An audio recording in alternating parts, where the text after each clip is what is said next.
જનક રાજા વિદેહી કેમ કહેવાના એ કોઈને ખ્યાલ છે? એક વખત જનક રાજાને સપનું આવ્યું અને સપનાની અંદર એને કોઈ પાસેથી ખીચડી માંગી, કોઈ પાસેથી લાકડા માંગ્યા અને કોઈ પાસેથી માટીનું વાસણ માંગી અને એ રાંધી અને ખીચડી ખાધી. આવું એને સપનું આવ્યું. એટલું ખાઈ લીધી ખીચડી કે સપનું ઉડ્યું. રાજા જનકને વિચાર આવ્યો કે મારી પેઢીઓમાં કોઈ ભિખારી નહીં, અને આજ મને આ ભિખારીનું સપનું કેમ આવ્યું?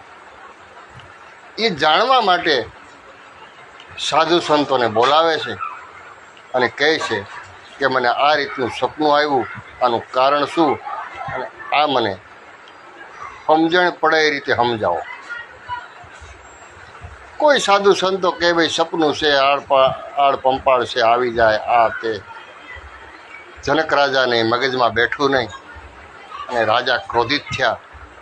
જે સાધુને પૂછે જવાબ સંતોષપૂર્વક ન મળે એટલે ત્યારે જનક રાજા સાધુઓને જેલમાં મીંડા પૂરવા. તે સમયે જનક રાજાએ 20,000 થી 25,000 સાધુઓને જેલમાં પૂર્યા હતા. આ તમને ખ્યાલ છે? એ જનક રાજાએ તે સમયે 20,000 થી 25,000 સાધુઓને જેલમાં પૂર્યા. તે સમયે અષ્ટવંકા નામનો એક સાધુ હતો.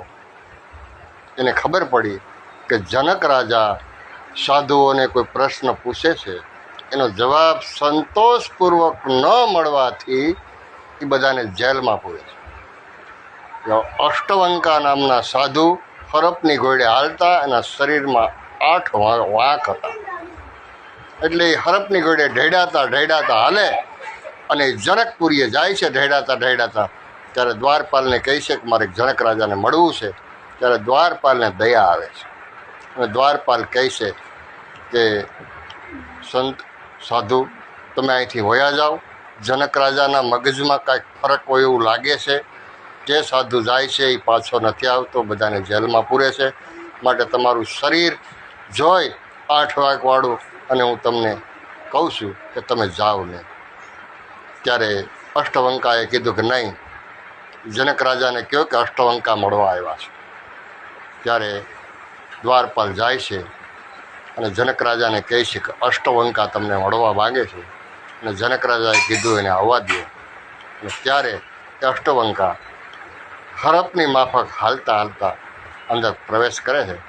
અષ્ટવંકા હરપની ઘોડે ઢેડાતા રાજા જનકની પાસે જાય છે કે રસ્તામાં જનક રાજાએ 20,000 થી 25,000 સાધુઓને જેલમાં પૂર્યા હતા. જેલ આડી આવી એટલે તે 20,000 થી 25,000 સાધુઓ ત્યારે અષ્ટવંકાને જોઈને હસવા માંડ્યા, દાંત કાઢતા હતા. એટલે અષ્ટવંકાએ એનાની દ્રષ્ટિ કરી અને જોયું અને જોઈને બોલ્યા કે તમારા બધામાં ચામડાનું જ્ઞાન છે, આત્માનું જ્ઞાન નથી.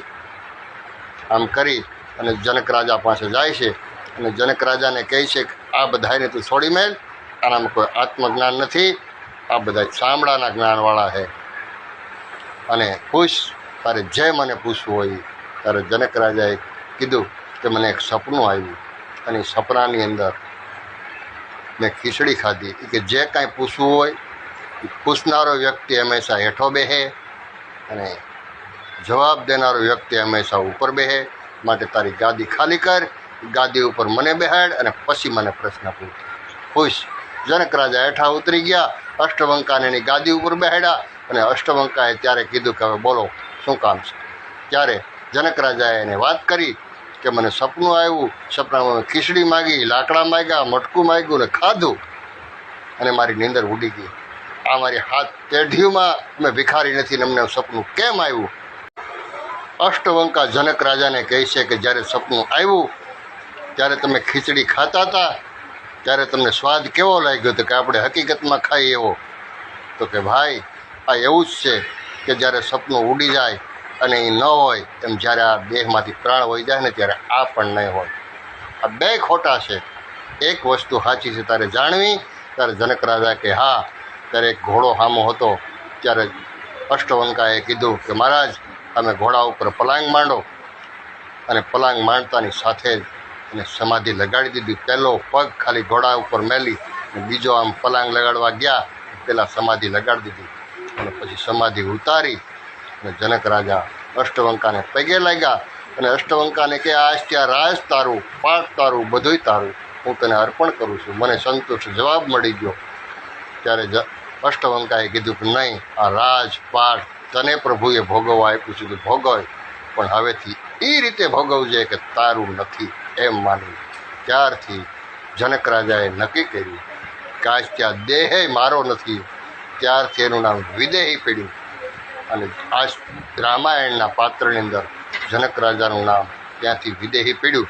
તે પછી માતા સીતા જ્યારે વનમાં ગયા તો પણ જનક રાજા એને લેવા નહોતા ગયા. આ સત્ય ઘટના છે, તમને ખબર હતી?